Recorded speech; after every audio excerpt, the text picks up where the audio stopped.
Bismillahirrahmanirrahim. Assalamualaikum warahmatullahi wabarakatuh. Waalaikumsalam. Alhamdulillah hari ini kita bisa berkumpul kembali dalam acara Ngabuburit Angkatan 22 Darun Najah.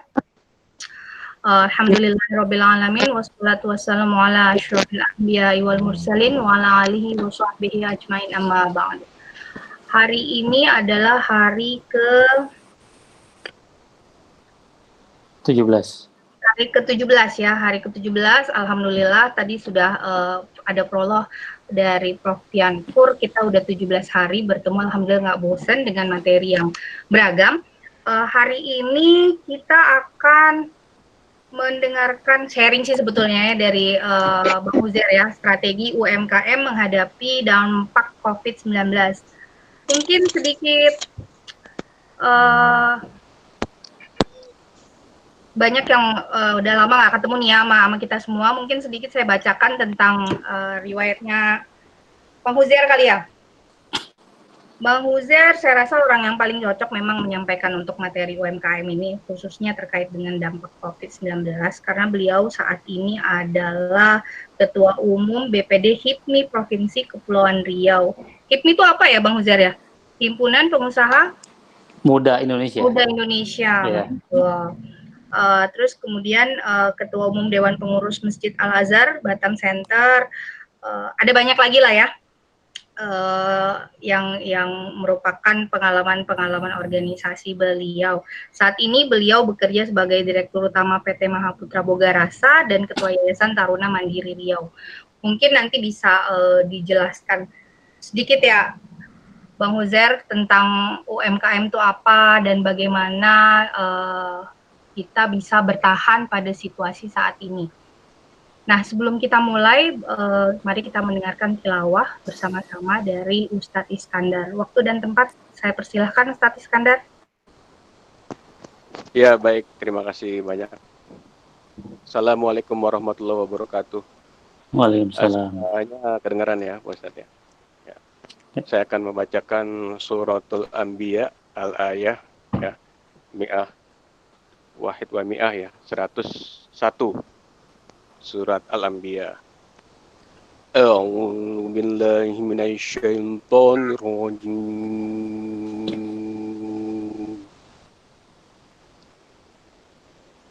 Bismillahirrahmanirrahim.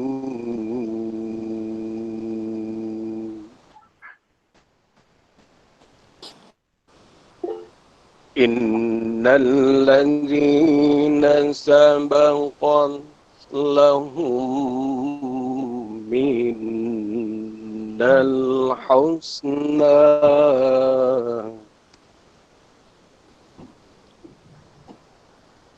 innal ladzina sabaqat lahum minnal husna ulaika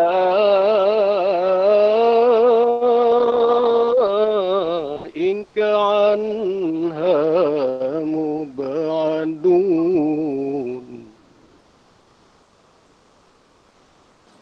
la yasma'una hasisaha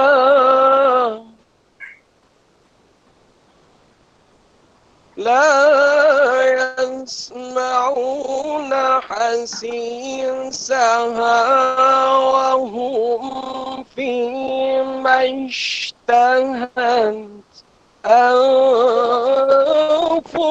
أنفسهم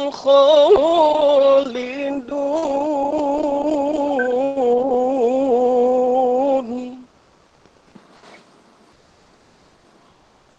لا يحزنهم الفزع الأكبر وتتلقاهم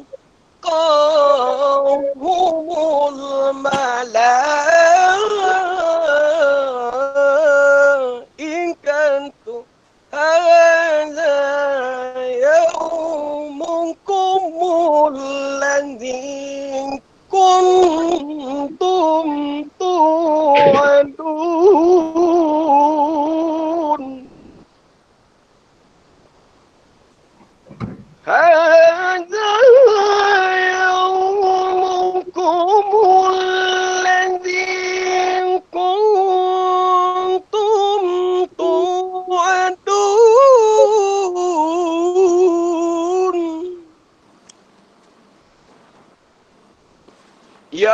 من أطوي السماء كالطي سجل للكتب كما بدأنا أول خلق نعيده وعدا علينا إنا كنا فاعلين وعدا علينا إنا كنا فاعلين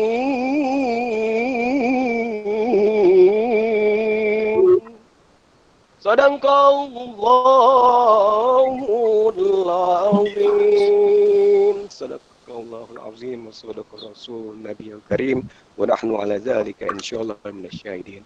Assalamualaikum warahmatullahi wabarakatuh. Waalaikumsalam. Waalaikumsalam warahmatullahi wabarakatuh. Sadaqallahul azim, maha benar Allah dengan segala firman-Nya. Baik teman-teman sekalian, alhamdulillah hari ini kita kehadiran Ustadz kita Al-Mukarram, Ustadz Nasyiruddin.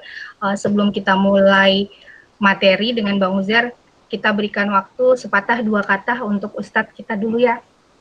Tafadhol Ustadz, waktu dan tempat kami persilahkan.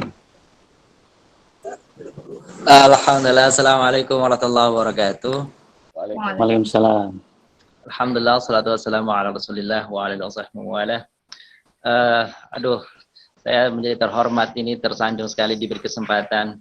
Yang penting saya bisa silaturahim dengan luar biasa. Ini orang-orang yang sudah berkiprah ya, dengan adanya media seperti ini rahim bersama kembali, dan saya bisa mengingat kembali ada di kelas saya Prof. Yanuardi, Iskandar dan Yuli dan yang lain-lain. Mudah-mudahan dari pertemuan kita diberkahi oleh Allah dan senantiasa silaturahim yang terjadi. Saya mohon maaf nyantai, jadi saya pakainya lagi nyantai tadi, nggak tahu setelah saya lihat saya ada semuanya langsung join aja. Makasih. Assalamualaikum warahmatullahi wabarakatuh. Waalaikumsalam warahmatullahi. Baik, terima kasih banyak Ustadz. Mohon doanya Ustadz buat kita-kita semua Ustadz. Barakallah fiik, insyaallah. Baiklah teman-teman sekalian, mari kita berikan waktu dan tempat untuk Bang Uzair untuk menyampaikan materi dan sedikit sharing kepada kita semua supaya kita bisa bertahan nih, terutama teman-teman yang menjalankan bisnis UMKM ya, seperti teman kita yang kemarin-kemarin sudah menyampaikan beberapa materi. Tafadhol Bang Uzair, waktu dan tempat saya persilahkan. Terima kasih Mbak Nayu. Bismillahirrahmanirrahim. Assalamualaikum warahmatullahi wabarakatuh. Selamat sore sahabat-sahabat semua yang saya hormati. Di sini ada Ustadz Nasyiruddin Khalid, Ketua Angkatan, dan juga para penggagas acara ini. Ada Prof. Yanuardi Syukur, ada Dr. Iskandar, dan seluruh sahabat-sahabat saya, alumni Darun Najah Angkatan 22. Puji syukur kepada Allah Subhanahu wa Ta'ala, pada kesempatan ini kita dapat bertemu muka. Sebelumnya izinkan saya menyampaikan ucapan terima kasih. Pertama, saya merupakan pernah nyantri di Darun Najah, walaupun memang sebenarnya belum pantas dibilang alumni karena belum tamat di sana. Saya 2,5 tahun di Darun Najah, kelas 3 hampir pertengahan saya pindah ke Batam, dan alhamdulillah diterima baik oleh teman-teman, diakui sebagai alumni. Saya terima kasih sekali. Ternyata memang keakrabannya, kekeluargaan sampai saat ini masih tetap terjalin dengan baik. Walaupun sempat lama terputus kontak dengan teman-teman, kurang lebih mungkin sekitar belasan tahun, akhirnya ketemu lagi dan alhamdulillah suasananya tetap kekeluarganya cukup baik sekali. Yang kedua, saya apresiasi kegiatan ini di kondisi kita yang terbatas tidak membuat kita untuk terbatas mendapatkan ilmu dan pengetahuan dari teman-teman semua. Dan juga saya mohon maaf, saya bukan ahli, saya juga bukan pakar. Saya melihat pembicara-pembicara sebelumnya isinya pakar-pakar semua, udah doktor, udah mungkin sebentar lagi pada profesor kali ya. Nah, saya cuma hanya, ya kebetulan saya ketua umum HIPMI, saya jelaskan sedikit mungkin HIPMI itu apa. Teman-teman mungkin sudah pada tahu, HIPMI adalah Himpunan Pengusaha Muda Indonesia. Saya memimpin HIPMI di Provinsi Kepulauan Riau, bukan karena saya hebat menurut saya, cuma mungkin karena saya orang yang beruntung bisa terpilih menjadi ketua. Nanti menurut saya kita lebih banyak sharing saja. Kebetulan memang saya bukan pakar, hanya praktisi saja. Jadi nanti teman-teman silakan memberikan masukannya. Dan sedikit ada paparan slide yang akan saya sampaikan. Ini sedikit gambaran lah, bahwasanya memang kondisi saat ini kita khususnya dunia usaha, dan kebetulan di sini juga teman-teman banyak yang bisnisnya juga luar biasa hebat-hebat daripada saya. Mohon izin sahabat-sahabat semua, terdampak oleh COVID-19 atau coronavirus ini. Saya juga belum tahu, mudah-mudahan sahabat-sahabat semua bisnisnya saat ini masih bisa bertahan dan berjalan. Kalau bertahan memang kita harus bertahan, ya mudah-mudahan bukan hanya bertahan, tetapi juga bisa berjalan walaupun agak tersendat.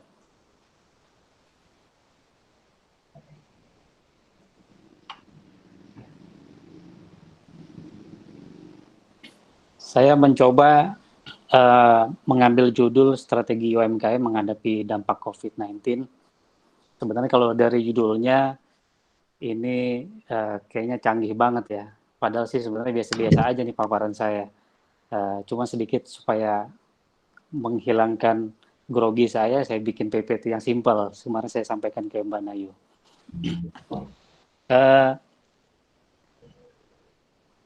Krisis saat ini sebenarnya krisis yang tidak diprediksi sebelumnya, ataupun mungkin telah diprediksi, tapi menurut saya secara hitungannya tidak bisa diprediksi.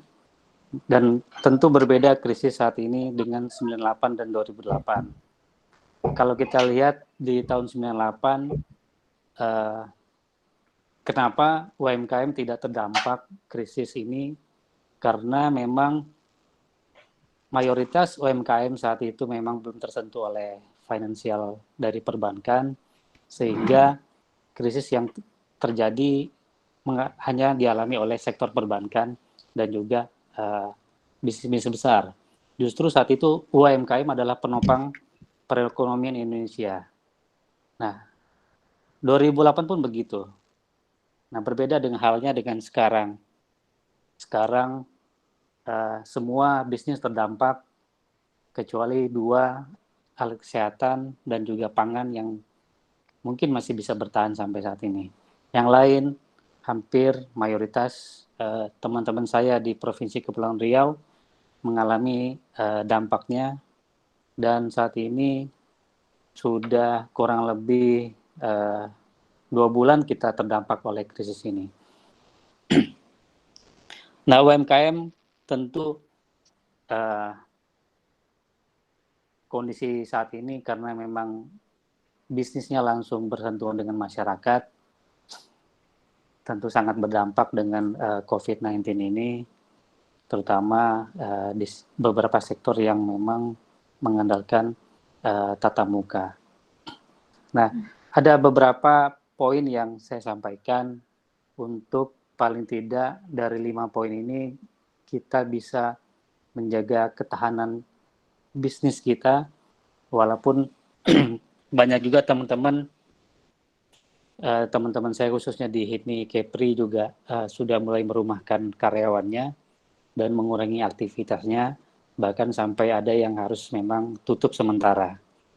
Yang pertama, tentu memang dana tunai atau uang tunai adalah memang raja saat ini, karena kalau kita punya aset pun saat ini yang kita butuhkan adalah uang tunai untuk bisa menggerakkan roda kehidupan yang paling utama, dan juga bagaimana mempertahankan karyawan kita.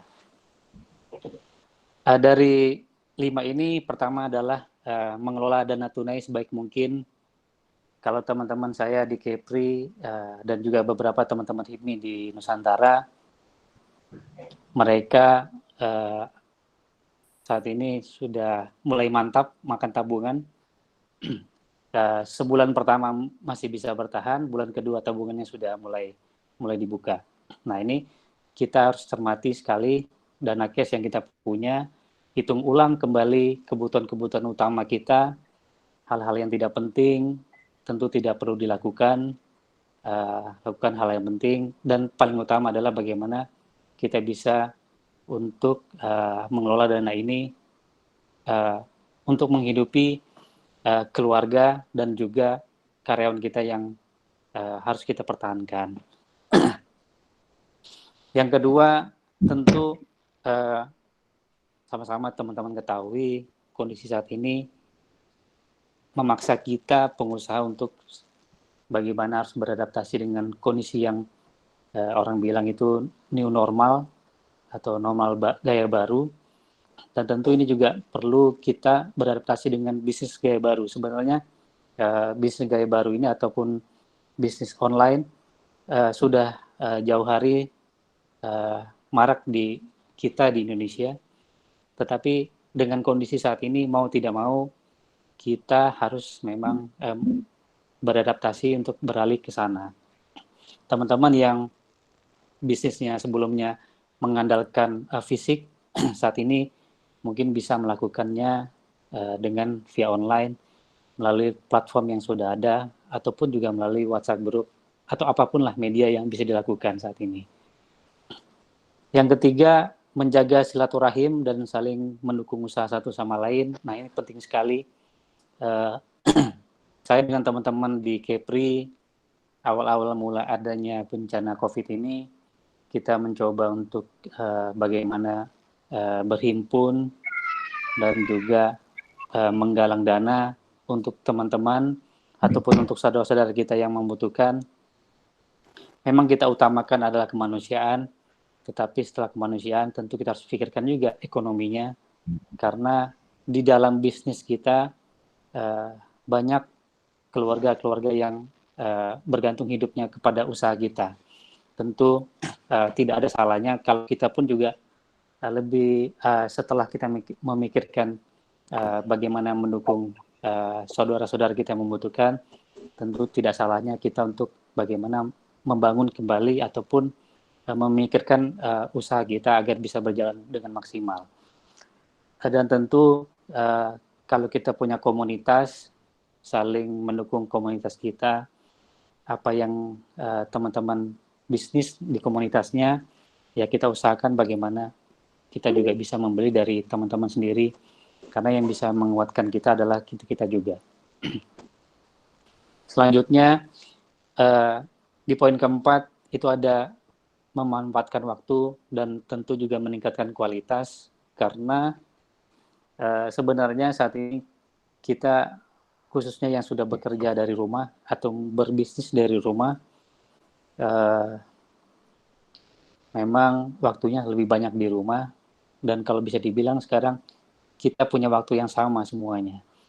Nah, di sini teman-teman UMKM yang bergerak di UMKM untuk bisa lebih meningkatkan kualitas dirinya, belajar lebih banyak lagi.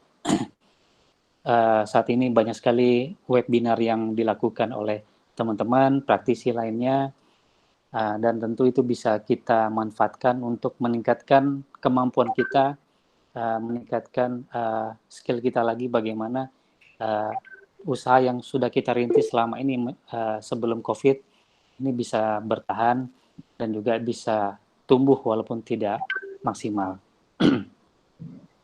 Yang kelima itu adalah mempertahankan SDM yang ada. Kondisi saat ini dengan menurunnya pendapatan UMKM, ada beberapa teman-teman yang mempunyai cabang harus menutup cabangnya, dan tentu ini harus dilakukan pengurangan karyawan. Kalau tidak bisa dihindarkan lagi pengurangan karyawan atau PHK, alangkah lebih baiknya kita mempertahankan karyawan kita yang mempunyai skill ataupun SDM yang baik dan berikan pemahaman kepada mereka dan tetap memberikan gajinya walaupun gaji yang diberikan tidak seperti sebelumnya dan diberi pengertian. Saya rasa karyawan kita sangat memahami ini dan akan bisa bertahan di perusahaan kita. Nah, itu dari 5 strategi untuk menjaga ketahanan. Selanjutnya, seperti yang saya sampaikan tadi, memang kalau kita pengusaha itu sepertinya tidak ada yang namanya jalan buntu, selalu berusaha bagaimanapun kondisinya bertahan, karena di belakang kita begitu banyak karyawan, keluarga yang harus bernaung di bawah perusahaan kita, yang memang mereka mengharapkan rezeki dari perusahaan yang kita bangun. Pertama adalah jangan pasrah dengan keadaan dan jangan berdiam diri tanpa mau mencari solusi. Ya, kalau mungkin kita merenung-merenung dan sedikit berpikir ya, ataupun agak lemah semangat, ya itu wajar, manusiawi. Semua mungkin kondisi saat ini omset turun drastis. Bahkan bisnis saya sendiri pun penurunannya cukup tajam sekali, sampai 70%. Dan ditambah dengan masuk Ramadan, cukup memperparah kondisi, dan lingkungan yang beberapa daerah yang mengharuskan, kebetulan saya bisnisnya di restoran, itu tidak boleh ada kumpul-kumpul, dan satu meja maksimal juga 2 kursi, ini sangat berdampak sekali. Nah, kita sebagai pengusaha, terutama pengusaha UMKM,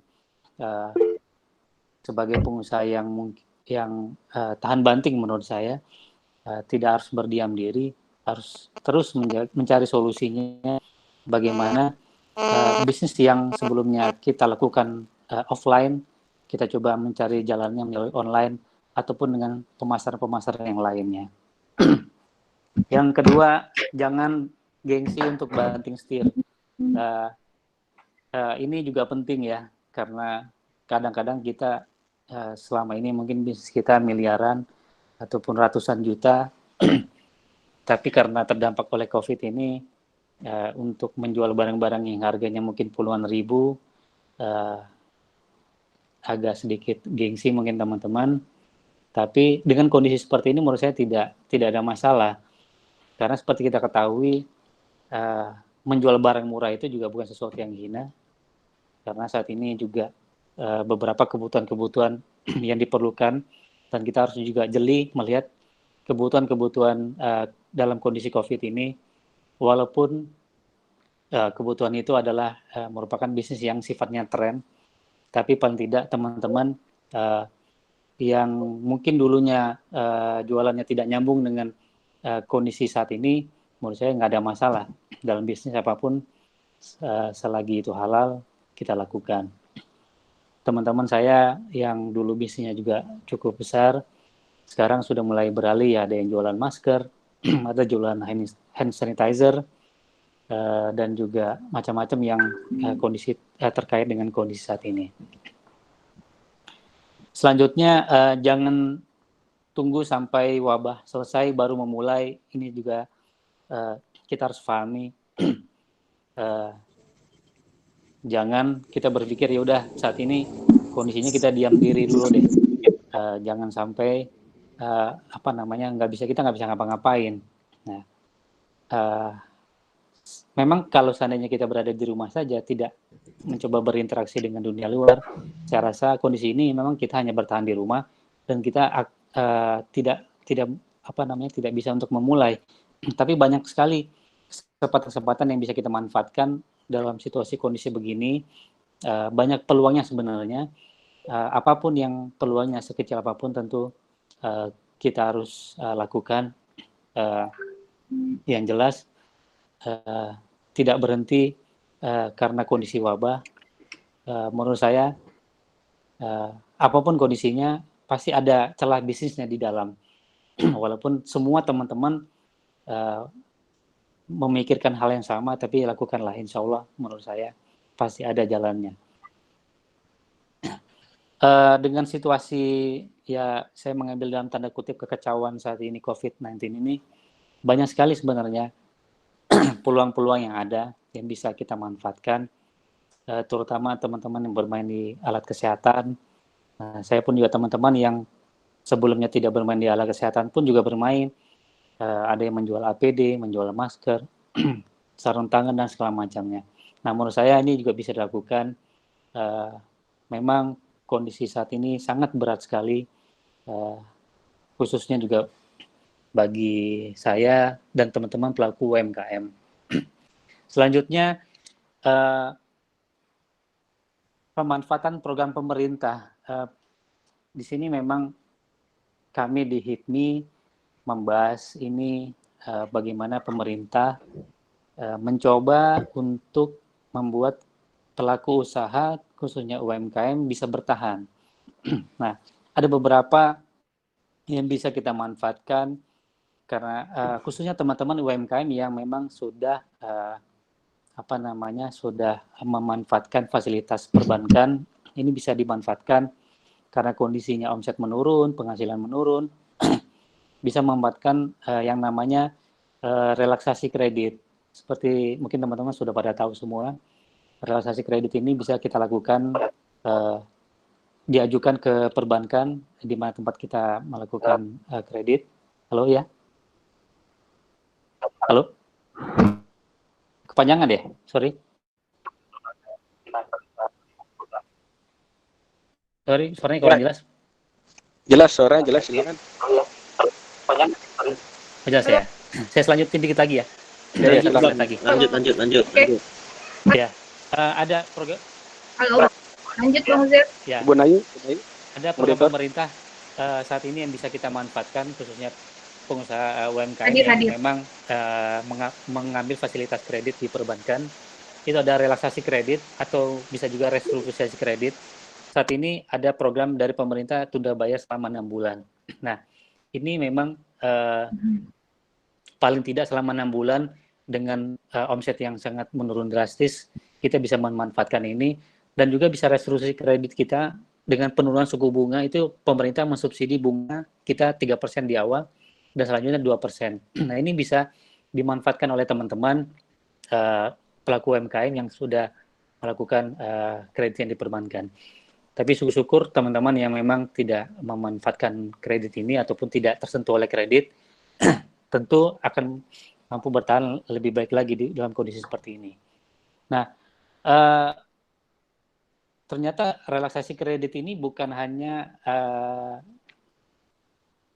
tidak menjadi solusi yang ampuh juga. Kita ketahui selama 6 bulan omset yang turun, mungkin bahkan ada toko yang tutup. Untuk memulainya lagi setelah 6 bulan kan tentu kita juga butuh modal kembali, butuh modal segar kembali. Nah, pemerintah pun memberikan fasilitasnya atau memberikan programnya working capital kepada pelaku UMKM. Nah, di sini teman-teman UMKM yang sebelumnya pernah ngutang, lakukan relaksasi dulu. Setelah relaksasi, itu boleh mengajukan kredit kembali untuk bagaimana teman-teman bisa membayar gaji karyawannya ataupun juga untuk sebagai modal kembali untuk memulai bisnisnya. Nah, ini 2 program pemerintah untuk UMKM yang bisa dimanfaatkan teman-teman. Bagaimana teman-teman bisa minimal saat ini survive dulu dan pelan-pelan untuk kembali bangkit ke depan. Terakhir, di penutupan saya memang kondisi saat ini sangatlah berat. Kita tidak hanya cukup bertahan, tapi tentu harus bangkit. Rintangan tidak boleh menghentikan kita. Kalau kita menemukan jalan buntu, bagaimana kita bisa menemukan alternatif jalan yang lain. Mungkin itu pemaparan dari saya, teman-teman semua. Sebelumnya saya mohon maaf kalau pemaparannya terlalu simpel dan apa yang saya sampaikan tidak cukup baik, dan mohon jangan bully saya ya teman-teman. Demikian dari saya, sepertinya nanti tanya jawab kali ya Mbak Nayu ya, yang jawab. Saya nggak tahu nih waktu sampai kapan. Kalaupun saya nanti tidak bisa menjawab, nah itu teman-teman yang expert di sini mohon bantuannya untuk bisa menjawab. Demikian saya akhiri, wabillahi taufiq wal hidayah. Assalamualaikum warahmatullahi wabarakatuh. Waalaikumsalam warahmatullahi wabarakatuh. Terima kasih Bang Uzair, share-nya benar-benar bermanfaat buat kita semua, karena ini sifatnya adalah berbagi dan juga Bang Uzair memberikan materi, tapi betul teman-teman yang lain mungkin yang punya pengalaman yang sama juga bisa share. Di sini ada satu pertanyaan dari Samsul. Langsung aja saya tanya jawab ya Bang Uzair. Iya, silakan Mbak. Dari Samsul Hidayat, Assalamualaikum, mohon izin pendapatnya Bang Uzair. Salah satu penerima program Kartu Prakerja adalah UMKM yang terdampak dari pandemi COVID-19. Menurut Bang Uzair, apakah efektif program Kartu Prakerja yang diluncurkan oleh pemerintah di saat wabah pandemi ini? Iya, makasih Bang Samsul. Nah ini juga jadi perdebatan teman-teman di HIPMI. Kebetulan memang prakerja ini kita kritisi juga. Pertama, sebenarnya niatnya baik, bagus prakerja ini, tetapi alangkah lebih baiknya pemerintah itu seharusnya tidak hanya menggandeng platform saja, karena kan kalau kita lihat sekarang ini pemberitaan kan kadang platform yang dipakai pemerintah ini terkesan mubazir. Nah, pandangan kami di HIPMI, program prakerja ini diberikan kepada asosiasi. Nah, asosiasi kan sebagai pemilik usaha tahu mana karyawannya yang di PHK, dan tentu dari sini kita sebagai organisasi juga bisa memberikan informasinya bahwasanya, nah misalnya HIPMI menggandeng HIPMI, dari HIPMI perusahaan mana yang melakukan PHK misalnya. Misalnya perusahaan A melakukan PHK 10 orang. Nah, kita laporkan. Nah, 10 orang ini yang mendapat program prakerja. Nah, nanti mereka setelah dapat program prakerja, setelah situasi kembali pulih, mereka balik lagi.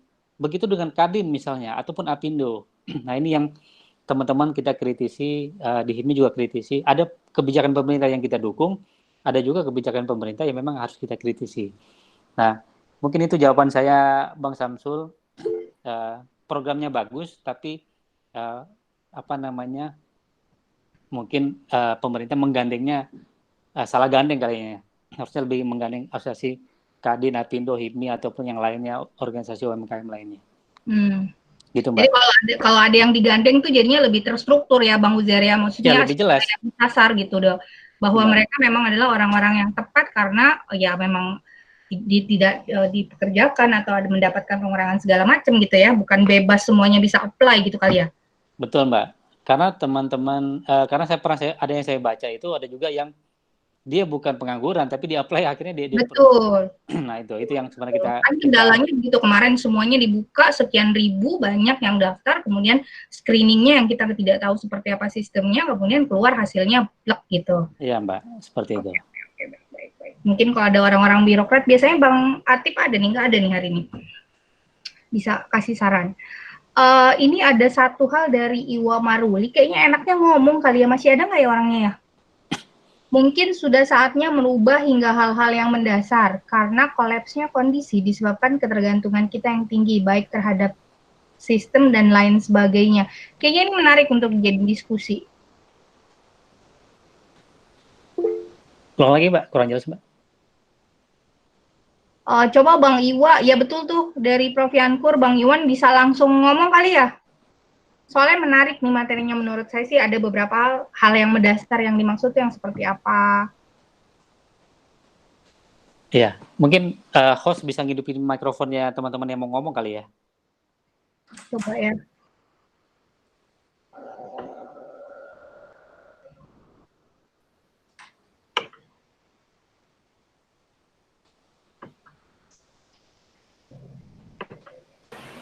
Nggak bisa lah ini. Prof Yanku bisa lagi. Harus langsung kelihatannya dari yang bersangkutan. Bang Iwa bisa iya, pencet mikrofonnya. Bang Iwa silakan bicara, Bang Iwa. Bang Iwa diklik mikrofonnya. Mikrofonnya diklik agar bisa bicara.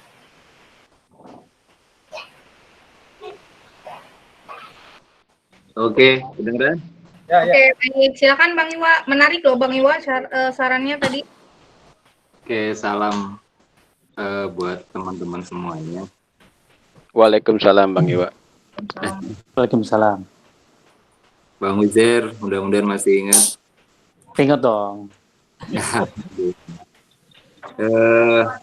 Jadi unik ya, apa namanya, banyak perbincangan-perbincangan terkait demikian mungkin sudah hampir beberapa bulan ini kita lalui bersama. Saya melihat justru ramainya perbincangan itu di bulan-bulan awal. Ketika kita panik, kemudian makin tersadarkan bahwa sebenarnya banyak hal yang harus kita perhitungkan kembali, ada semacam ajakan untuk rekonstruksi lah, gitu. Termasuk hal yang mendasar, entah itu sistem perpolitikan, sistem ekonomi, gitu. Termasuk apa yang mungkin selama ini kita pahami sebagai sebuah keharusan, kewajaran dan kebenaran. Artinya ini kan semacam restart ya. Selama ini kita mengeluhkan bahwa kita selalu kalah bersaing, entah sebagai muslim, entah sebagai pribumi dalam tanda kutip gitu ya. Nah ini kan kayaknya kita harus bersyukur juga gara-gara ada COVID-19 gitu. Ini kan semacam Allah tuh nge-restart lagi semuanya jadi posisi 0-0 gitu. Nah ini apakah peluang ini kemudian mampu diambil oleh teman-teman di berbagai bidang aktivitas, entah itu di dunia pendidikan, di dunia pesantren, di dunia bisnis dan usaha, di kebudayaan, pariwisata, dan lain sebagainya macamnya. Artinya karena kita juga sampai detik ini belum memahami dan belum mampu membaca ini kapan kira-kira kita bisa kembali seperti santai dulu lagi lah. Kalau dibilang normal pasti tidak akan normal karena semuanya banyak yang berubah.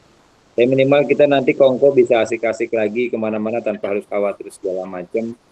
Nah untuk nunggu sesuatu yang sudah pasti kan asik kayaknya kalau misalnya waktu tersebut dimanfaatkan untuk menimbang kembali semua hal gitu. Kayak poin-poin yang disampaikan sama Bang Huzair tadi itu kan secara formal saya yakin juga ada di benak kita masing-masing ya tentang bagaimana menjaga silaturahim, bagaimana harus survive, bagaimana harus adaptasi dan lain sebagainya macamnya gitu. Tapi permasalahannya kan selama kita masih bergantung terhadap apapun di luar diri kita ya proses adaptasinya akan repot, akan lama gitu. Seperti selama ini kita bergantung sama pemerintah gitu. Ya selama pemerintah mungkin ya masih punya niatan tidak sungguh-sungguh terhadap mensejahterakan masyarakat gitu. Ya selama itu pula kita akan kesulitan untuk benar-benar bisa tumbuh dan kembang. Nah itu mungkin sumbang pendapat saja. Terima kasih, sehat-sehat buat semuanya. Assalamualaikum warahmatullahi wabarakatuh. Waalaikumsalam warahmatullahi wabarakatuh.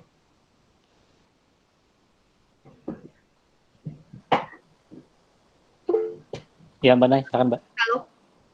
Ya, poin yang paling penting tadi dari Bang Iwa itu betul sih, tingkat ketergantungan kita dengan sesuatu yang ada di luar diri kita itu yang sangat tinggi, yang membuat kita mungkin banyak teman-teman yang juga terpuruk kali ya, yang bukan terpuruk apa ya, jadi kayak diem, bingung mau ngapain gitu ya. Nanti kita resume aja di akhir. Ada pertanyaan lagi Kak, teman-teman ada yang mau? Oh nih, ada nih. bisnis yang booming pasca COVID-19 Bisnis kira-kira yang apa? booming pasca COVID-19 apa kira-kira, Ustaz? Ya, makasih Ustaz Dona. Liburan. Kalau sekarang sih kebetulan kami di komunitas HIPMI ini teman-teman justru malah berpikir kayaknya akan berubah semuanya nih. Dan ini juga masih lama sebenarnya. Kalau angka optimisnya kan Juli sudah bisa aktivitas lagi. Tapi walaupun Juli ataupun nanti akhir tahun, belum tentu setelah itu akan normal seperti sedia kala. Saya rasa enggak juga. Nah, yang paling penting sih kita pikirkan dulu bagaimana saat ini kita bisa berbisnis.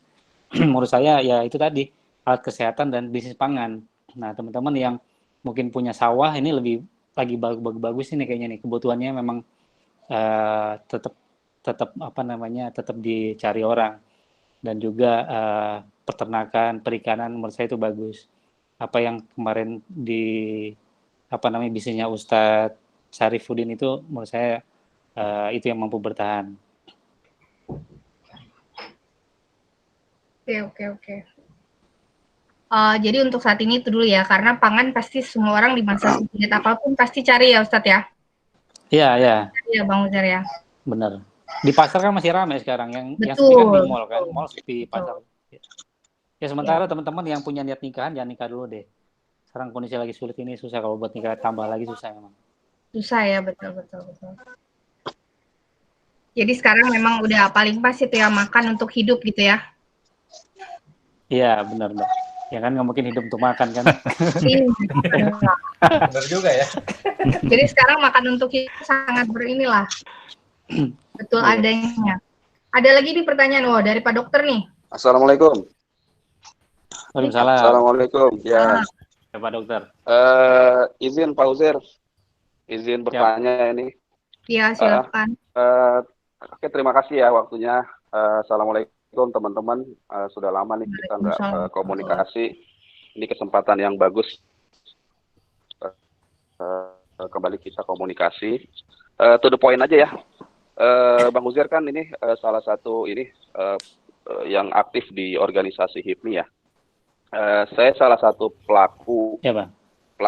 Saya salah satu pelaku unit usaha di bidang UMKM, di bidang kesehatan. Saya memiliki unit usaha kesehatan yaitu klinik utama. Nah, pertanyaan saya berkaitan dengan unit usaha yang saya miliki, itu seberapa besar dukungan pemerintah terhadap para pelaku usaha UMKM gitu. Seberapa besar? Ya. Soalnya ada satu kendala di unit usaha saya, salah satunya kendala di masalah perizinan gitu. Kemarin saya perpanjang unit usaha saya, perpanjang klinik. Nah, kendalanya itu di IMB. Saya ngurus IMB itu hampir 1 tahun belum jadi. Gitu.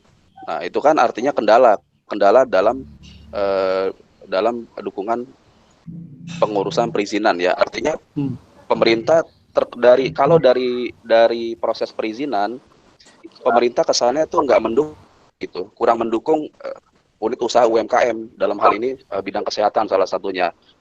Sebagai salah satu bukti, saya mulai ngurus IMB itu bulan Mei, sampai sekarang belum jadi. Nah, itu kira-kira gimana Bang Uzair? Kendalanya apa Bang IMB-nya? IMB-nya birokrasinya. Tapi syarat sudah lengkap ya? Syarat sudah lengkap semua, sudah masuk semua, tapi birokrasinya, jadi birokrasinya itu seakan kita dipingpong. Ya intinya terkesan ada permainan internal terkesannya. Cuman terakhir alhamdulillah saya dapat jalur tikus lah. Terakhir saya pakai jalur tikus, ketemu dan ini sepertinya udah ketemu jalan keluarnya ini. Cuman kalau kita mengikuti jalur formal, jalur prosedural yang ada, itu kesannya dipingpong gitu. Dilempar sana, lempar sini, disuruh ke sana, suruh ke sini. Intinya dipersulit lah intinya. Dan itu kan menurut saya sebagai salah satu pelaku UMKM, itu kesannya pemerintah nggak mendukung gitu, kurang mendukung para pelaku UMKM seperti kita. Tangerang Bang. Tangerang kota ya? Tangerang Kabupaten. Ya, semua itu ngeluh, hampir semuanya ngeluh masalah perizinan. masalah IMB. IMB IMB ya. itu. IMB semua ngeluh IMB. Jadi kalau Bang Huzer nanti bisa cek satu-satu kalau ada kenalan. Mungkin banyak dari unit usaha klinik yang izinnya saat ini mati gitu. Ya. Izin mati. Bukan karena kita nggak mau ngurus izin, tapi proses izinnya dipersulit gitu. Ini IMB berarti ngurus bangunan baru apa gimana sih? Dulu waktu saya ngurus perizinan klinik itu, persyaratan IMB nggak wajib. Oh, IMB-nya belum ada.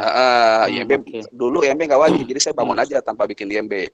Nah, sekarang ternyata syarat IMB wajib gitu. Nah, pada saat saya mau ngurus IMB, yaitu tadi prosesnya berbelit-belit, dioper sana, oper sini, dipingpong segala macam gitu. Iya. Itu prosesnya hampir 1 tahun gitu. Oke. Dan keluhan ini saya tanya sama teman-teman juga sama keluhannya di IMB. Akhirnya izin klinik kita mati gitu. Klinik saya aja mati hampir setahun mati klinik saya. Tapi karena kita butuh asupan dana operasional, ya kita tetap jalan terus gitu. Nggak peduli akhirnya kan. Jalan nggak ada masalah kan? Tetap jalan. Ya tetap jalan. Kalaupun misalnya ditegur kenapa izinnya mati tetap berjalan, ya itu kita sedang dalam proses pengurusan gitu. Iya. Nah, cuman kesannya gini, kesannya tuh pemerintah itu sepertinya kurang mendukung UMKM. Kesannya gitu. Ya. Gimana menurut Bang Huzer kira-kira? Iya, makasih Pak Dokter. Ya. Jadi ini Pak Dokter, izin ya? Kalau sebenarnya kan sekarang tuh izin semua sudah satu pintu, sudah di PTSP, dan itu semua ada ada prosedurnya dan ada waktu penyelesaiannya. Nah, kebetulan kan memang mantan ketua umum kami kan di BKPM yang mengurus izin ini, Kanda Bahlil. Nah, selama ini BKPM dalam hal pengurusan izin baik itu PMA maupun PMDN, termasuk juga izin-izin lokal seperti itu, memang mereka semua kan sudah satu pintu sekarang. Nah, kalau menurut saya sih mungkin bisa ditanyakan langsung ke PTSP-nya, kendalanya di mana. Tapi kalau tadi pemerintah tidak mendukung UMKM, ya agak kurang sependapat ya, karena biasanya kalau IMB itu kan pemerintah kota atau kabupaten yang memberikan izinnya. Nah, ini biasanya kendala IMB ini kebanyakan yang saya tahu itu terjadi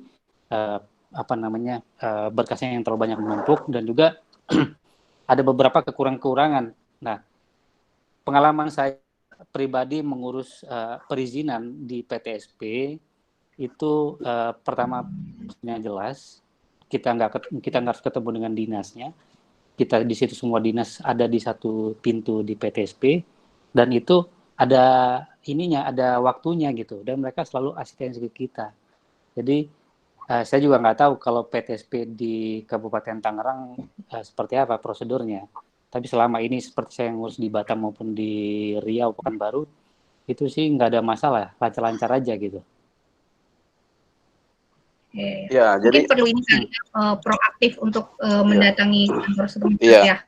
Jadi betul Bang Huzer, sekarang kan perizinan memang satu pintu ya di DMPTSP. Iya. Formalnya memang begitu. Misalnya pengurusan perpanjangan klinik sekian hari kerja, pengurusan IMB sekian hari kerja. Memang betul formalnya, tapi pada kenyataannya itu tadi sepertinya ada permainan di dalam yang mengkondisikan izin itu dibuat sulit gitu. Akhirnya kan kita mencari jalan tikus gitu. Bahasa kasarnya gini lah, bahasa kasarnya tuh kita dipaksa untuk nyogok. Bahasa kasarnya gitu. Bahasa kasarnya. Jadi memang seperti dikondisikan sulit. Sebenarnya mudah, perizinan memang mudah. Jelas persyaratannya ada di persyaratannya kan memang sudah ada ya, kita sudah penuhi semua. Tapi secara teknisnya dipersulit gitu. Dan terkesan kita dipaksa untuk menyuap gitu. Iya, itu sebetulnya yang jadi PR kendala tidak hanya di bagian perizinan kali ya. Saya pikir untuk ada beberapa hal yang memang terkait dengan prosedural masih banyak beberapa departemen departemen lah kalau kita mau bicara bahasa government ya, memang secara tidak langsung memaksa kita untuk mencari jalan tikus itu. Tapi mudah-mudahan dengan adanya resolusi rental segala macam ini semuanya bisa membaik ya. Mungkin kita jadi sistemnya bagus, bagus, tapi teknis pelaksanaan di lapangannya banyak penyimpangan. Betul. Itu masalahnya. Mungkin itu bisa jadi masukan Bang Uzair ya ke teman-teman HIPMI. Beberapa daerah kan mungkin bisa saling berkomunikasi ya. Saya lanjut pertanyaan. Saya coba. Ya, nanti saya coba tanya dengan teman. Bang Nasruddin ya, mungkin nanti bisa dikomunikasikan. Iya. Ntar saya coba tanya dengan teman di HIPMI. Iya. Terus gini Bang, ini saya sharing ya. Dulu kita tuh ngurus izin klinik cukup lewat dinas kesehatan, dan biaya administrasinya tuh murah banget. Paling dulu tuh mungkin sekitar 300 ribuan lah, mungkin itu udah selesai ngurus. Persyaratannya halo. Sekarang berapa? Ya, persyaratannya cuma STR dokter umum atau dokter spesialis, kemudian ijazah bidan atau perawat, kemudian tenaga administratif lulusan SMA. Nah, sekarang semenjak dibuat satu pintu melalui DMPTSP, itu persyaratan itu jadi banyak gitu. Dari mulai persyaratan pajak yayasan, kemudian pajak perorangan, perorangan tuh pajak pimpinan unit usaha, kemudian pajak tenaga profesinya, kemudian tenaga SDM-nya pun bobotnya lebih banyak gitu. Akhirnya beban operasional unit usaha itu meningkat gitu. Oke. Iya. Jadi ini Bang, saya potong Bang Nasruddin. Iya. Nih, saya udah tangkap, maksudnya udah tangkap. Mungkin udah dapat kan ya Bang. Iya. Ini Uzair ya mungkin bisa berkomunikasi untuk selanjutnya masih ada beberapa pertanyaan, tapi saya sedikit menanggapi dari Nasruddin. Saya kebetulan juga profesional.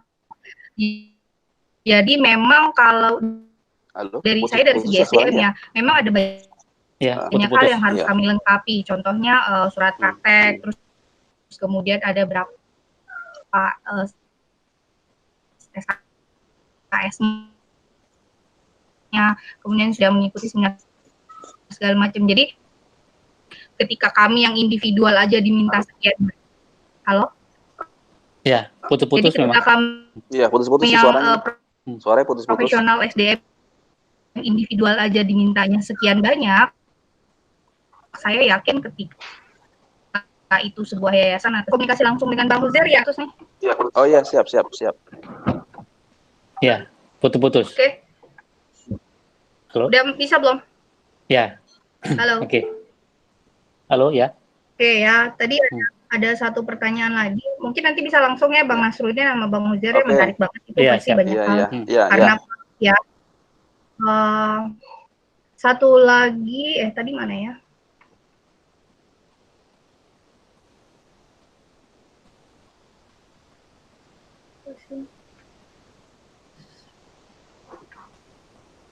Itu yang Bang Samsul itu enggak? Nanya lagi tuh kayaknya. Bang Samsul ini ya? Ya.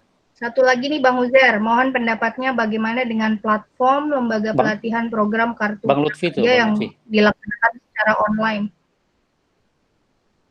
Saya termasuk yang tidak setuju mana ya tadi? Nah nih Bang Lutfi nih kayaknya bagus pertanyaannya. Aneh langsung jawab langsung aja kali ya. Coba Bang Uzair, saya nggak dapat. Iya coba bisa dibaca terus langsung. Pertanyaannya ya, kalau diferensiasi bisnis jauh dari core bisnis yang existing, strateginya bagaimana Bang? Lalu apakah manpower yang dimiliki juga harus dipaksa ikut meskipun kompetensinya tidak mendukung, hanya sekedar untuk struggling, keep moving. Nah iya benar Bang, Bang Lutfi. Ya teman-teman semua sekarang gitu juga, teman-teman di HIPMI, ya daripada karyawan yang nganggur, ya dimanfaatkan untuk yang memang tidak sesuai dengan core bisnisnya gitu. Ya saat ini memang kita semua bagaimana untuk bertahan dulu lah, syukur-syukur bisa ada lebihnya untuk bisa bertumbuh dan berkembang gitu. Itu mungkin pertanyaan Bang Lutfi. Halo Halo? Ya, terus Bang Uzair. Terus ya? Oke. Terus. Selanjutnya, ini saya jawab langsung aja di sini ya, pertanyaannya ya. Ini ada pendapat dari Bang Samsul Hidayat. Ya, sebenarnya saya nggak tahu ya efektif apa tidaknya program prakerja. Saya rasa pemerintah juga meluncurkan ini ada tujuannya. Kurang lebih sih pendapat saya prakerja ini juga salah satu bentuk BLT sebenarnya. Nah, masalahnya kadang-kadang kita yang ngikutin programnya secara online ini kan suka yang kadang setengah hati dan tidak sesuai, kadang akhirnya cuman ngincernya uangnya doang, akhirnya kita ikut. Nah, seperti yang saya sampaikan di awal tadi, ya seharusnya pemerintah menggandeng asosiasi pelaku usaha untuk bisa menyalurkan program prakerja ini. Nah, kita kan yang tahu, pelaku usaha yang tahu mana karyawannya yang harus di PHK dan mereka harus diikutkan program pelatihan prakerja untuk meningkatkan kemampuannya juga bisa. Nah, saat ini kan ngacak nih sifatnya, saya juga nggak tahu nih. Tapi ya teman-teman di HIPMI, bahkan ada teman saya di salah satu ketua umum daerah yang ya partai pemerintah sebenarnya, PDIP juga mengkritisi hal ini, program prakerja. Terus selanjutnya ada lagi ya. Tadi nanya apa? Kayaknya udah deh. Oh ya, nikah murah ya. Biaya nikahnya memang murah, tapi kan nikah murah karena langsung ke KUA. Cuma kan menghidupin anak orang kan juga butuh biaya sebenarnya. Kalau proses nikahnya mungkin murah. Iya betul. Karena harus beli. Tapi untuk kos kedepannya ya, Bang Uzair. Nikah kalau mau murah nggak usah diacarain. Oke, baik. Iya. Langsung aja. KUA pokoknya udah.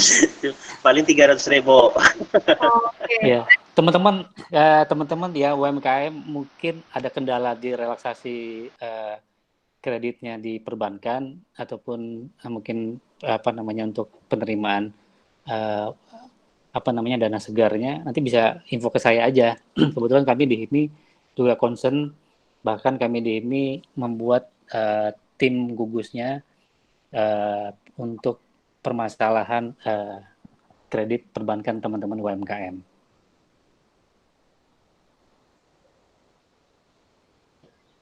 Oke, baik.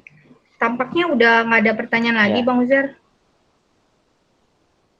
Oke, kalau itu maka Rofi Angkur gimana? Masih ada yang mau ditanyakan nggak? Teman-teman masih ada yang mau bertanya? Ya, belanja online-nya di stop dulu lah kali, yang mungkin kayak belanja-belanja biasanya perempuan nih suka banyak online nih. Tiba-tiba datang yang kirim. Saya udah stop nih. Udah 2 bulan nggak praktek nih Bang Uzair. Oh iya. Jadi kita pangan aja lah dulu, pangan. Tapi kalau Mbak Naya kan bisa praktek online kan? Harusnya. Ada beberapa nggak dapet feel-nya. Oh gitu. Tapi kalau cuma untuk komunikasi segala macam sih saya tetap buka. Tapi kan yang kayak gitu nggak mungkin kita kasih fee. Ya, kalau gitu praktiknya pakai APD, Mbak. Iya benar. Kita saya dituntut sama suami saya main dulu. Ya, ada lagi mungkin Pak Dokter ya. Oke. Saya mau nanya nih Bang Uzair. Siap. Waduh. Nah ini kalau dilihat dari perspektif pangan ya, ini kan kita sekarang gara-gara COVID kan berarti kita agak kesulitan nih barang-barang ekspor kan dari luar yang masuk ke sini. Termasuk beras kita itu kan banyak banget yang dari luar kan. Nah kalau kesulitan ekspor kayak gini, apakah dalam pandangan HIPMI ya, apakah pangan kita nih cukup nggak sih sampai akhir tahun kira-kira kalau misalnya COVID itu sampai di akhir tahun? Atau kalau misalnya dia lewat di akhir tahun sampai tahun depan nih, pangan kita gimana? Itu yang pertama. Yang kedua, mungkin nggak nih kita sebarkan lagi ke masyarakat agar bahwa mereka itu nggak harus makan beras. Contoh di Ambon itu mereka bisa aja makan sagu karena kebutuhan mereka sagu lebih murah kan di sana ketimbang harus beli beras gitu. Atau mungkin di daerah lain juga nggak harus makan beras gitu, bisa pakai sagu aja atau yang makanan-makanan lokal gitu. Itu aja. Ya, makasih Pak Dokter ya. Sekarang sih proses ekspor impor sebenarnya masih bisa berjalan, tapi memang ada kendala. kebetulan teman-teman juga yang di HIPMI itu untuk impor barang pun agak kesulitan karena sekarang yang lebih diutamakan adalah impor-impor barang alat kesehatan ya, seperti masker ataupun APD dan segala macamnya. Tetapi ini tetap masih bisa. Kalau masalah tadi ketahanan pangan kita, ya saya nggak punya datanya juga, saya nggak berani ngomong juga kita bisa bertahan apa tidak. Tapi kalau saya sih percaya ya walaupun kondisi saat ini rezeki manusia mah ada aja ya. Untuk makan sih insya Allah pasti ada aja gitu kan. Kan sudah dijanjikan. Kalau kita pasti bisa lah untuk makan aja mah bisa, untuk bertahan bisa. Ya, memang yang agak sulit memang sekarang untuk lebih ke gaya hidup memang agak sulit ya sekarang ya. Iya. Oke. Itu mungkin Bang Yanggur. Tapi ya prediksi angka optimis kita di Juli ini mudah-mudahan sudah mulai bisa inilah berjalan lah. Kalau enggak sih repot juga. Betul. Ya sekarang kalau pandangan saya teman-teman yang mungkin masih bisa tersenyum ya para pegawai negeri kali ya, pegawai negeri. Betul. Atau pegawai BUMN masih bisa senyum lah. Gajinya masih bisa pasti lah, walaupun ada beberapa yang potong gitu. Ada beberapa tapi masih ada yang masuk. Kalau yang modelnya berdasarkan praktek kayak dokter. Iya, benar Mbak. Itu memang pengaruh. Kan juga terdampak ya. Iya. Oke. Kayaknya udah mulai mepet waktu ya. Udah banyak yang izin pamit. Kalau bisa saya simpulkan, saya tertarik banget tadi dengan 5 hal yang harus kita pandai-pandai mengatur di masa COVID-19 itu. Pertama, kelola dana tunai, karena memang perputaran uang itu susah banget ya Bang Zer ya di situasi saat ini. Terus kemudian bagaimana kita beradaptasi dengan lingkungan. Jadi kita nggak bisa menuntut yang tadi termasuk juga mungkin di sini yang disampaikan Bang Iwa tadi, kalau kita masih tergantung dengan hal yang di luar ya akan sulit kita untuk beradaptasi. Jadi memang kita yang harus menyesuaikan diri. Terus kemudian silaturahim seperti yang kita lakukan ini sangat bermanfaat lah, paling tidak memberikan kita infuse apa yang harus kita lakukan, karena kita tidak sendiri ya, yang kita tidak sulit sendirian, bahwa ada teman-teman kita yang kita bisa bergandengan sama-sama untuk bantu.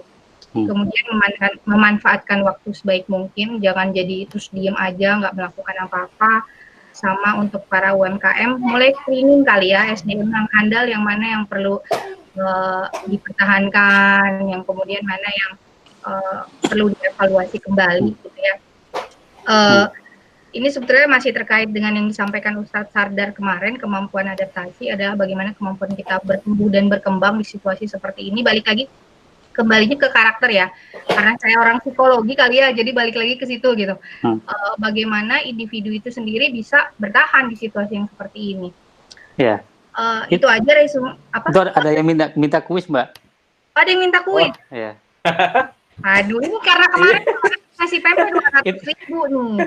Itu kemarin gimana kuisnya, modalnya gimana? Yang menang dapat pempek 200.000. Ayo udah, ini 5.000 deh, 5.000 tapi bagi-bagi, jangan satu tempat aja. Wah, luar biasa. Kalau gitu sebagai penutup nih, karena tadi saya udah resume, Bang Uzier kasih kuis deh Bang. Waduh, jangan saya deh, saya nyiapin hadiahnya aja deh. Bang Usman. Kasih kuis Bang Usman. Ayo Bang Usman kasih kuis, Bang Usman. Bang Uzier kasih hadiah.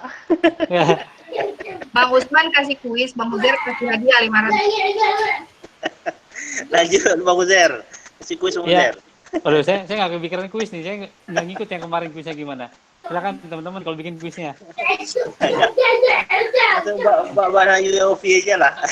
Apa? Oke, saya kasih kuis ya. Ya. Tadi saya sedikit membacakan CV-nya Bang Uzier. Bang Uzier. Tunggu dulu, jawabnya langsung apa di chatting? Pokoknya yang duluan aja, yang duluan ngomong atau yang duluan ketik dia yang menang. Bang Uzier sekarang. Mbak, sorry. Ya. Ini kan 5.000 di dua orang deh, biar kebagi. 2 orang ya. Oke, yang pertama nih, Bang Uzier memimpin perusahaan apa? Nanti belanjanya di teman-teman ini ya, teman-teman 22 ya. Oh, nanti belanjanya di Nope aja dapat kue kering. Pokoknya harus belanjanya di teman-teman kita. Iya, boleh, teman siap. 22 ya. Setuju. Belinya di itu ya, kalau kemarin pempek, hari ini belinya di Nope. Kita gilir ya. Oke. Bang Uzair bekerja di mana? Memimpin perusahaan apa?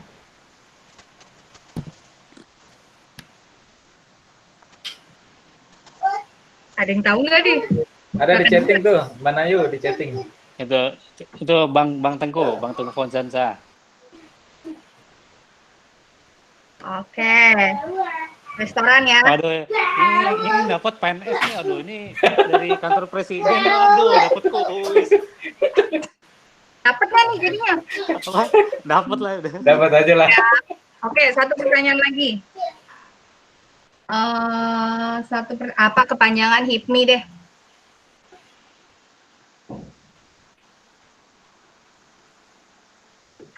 Apa kepanjangan HIPMI? Himpunan Pengusaha Muda Indonesia, benar nggak sih? Iya. Oke deh. Oke, buat para peminat. Jadi Bang Tengku ya. Iya. Bang Tengku dan Prof Yangkur. Iya. Ya. Nanti belanja di teman-teman dua-dua ya. Di Nopi ya. Nopi ada kayaknya dari sini. Ada di sini ya? Oh, ada keluar. Oh ya, disampaikan deh. Oke ya. Oke, cukup sekian. Terima kasih banyak. Hari ini cukup ramai ya, tadi sampai ada 32 orang. Terima kasih banyak buat Bang Uzair yang sudah berbagi ilmu. Prof Yangkur sudah menyediakan platform untuk kita berkumpul bersama. Tentunya Ketua Angkatan, Pak Haji Zakaria, yang waduh saya baru baca nih, potong pajak untuk foundation. Oh ya. Pak Haji Zakaria yang punya ide yang selalu luar biasa, yang berhasil mengumpulkan kita bersama di sini. Semoga ilmu yang kita dapatkan hari ini dapat bermanfaat untuk kita semua, dan kita juga kemudian menebarkan ilmu dan berbagi untuk teman-teman yang lainnya di acara-acara selanjutnya. Mungkin untuk doa penutup, siapa ya biasanya? Ustadz Irfan Suhada bisa? Ustadz Irfan Suhada mungkin ya, meeting tuh dia live. Udah keluar ya? Udah keluar. Ustadz Zakaria. Udah Ustadz Zakaria. Ustadz dan tempat Ustadz Usman. Oh Bang Usman. Oke, Bang Usman. Ya. Doa penutup. Makbul ini, makbul. Amin ya Allah. Ya. Astagfirullahaladzim. Awalnya kita beristighfar 3 kali. Mudah-mudahan apa yang kita lakukan ini dijabah sama Allah Subhanahu wa taala. Amin. Astagfirullahaladzim. A'udzu billahi minasyaitonir rajim. Bismillahirrahmanirrahim. Alhamdulillahirabbil alamin wassalatu wassalamu ala asyrofil anbiya'i wal mursalin wa ala alihi washabihi rasulillah ajmain. Allahumma fir lana dzunubana wa liwalidayna warhamhuma kama rabbayana shaghira. Ya jamil mu'minin wal mu'minat wa muslimin wa muslimat al-ahya'i minhum bi rahmatika ya arhamar rahimin. Allahumma innaka ghafurun karim tuhibbu afwa karim. Amin. Allahumma inna nas'aluka ridhaka wal jannah wa na'udzubika min sakhatika wan nar. Allahumma inna nas'aluka ilman nafi'an wa amalan mutakabbalan wa rizqan halalan thayyiban bi rahmatika ya arhamar rahimin. Allahumma qini bi halalika harumika wa akhdini bi fadlika ma siwak. Allah ya muqallibal qulub sabis qalbi ala dinik sabis qalbi ala ta'atik sabis qalbi istiqamah. Rabbana atina fid dunya hasanah wa fil akhirati hasanah wa qina adzabannar walhamdulillahi rabbil alamin. Amin. Ya, lanjut Mbak Nayu. Oke, baik. Alhamdulillah alamin, selesai sudah hari ini pertemuan kita. Semoga bermanfaat. Sampai bertemu di lain waktu. Terima kasih. Saya tutup. Assalamualaikum warahmatullahi wabarakatuh. Waalaikumsalam. Waalaikumsalam warahmatullahi wabarakatuh. Terima kasih Ketua Angkatan semua.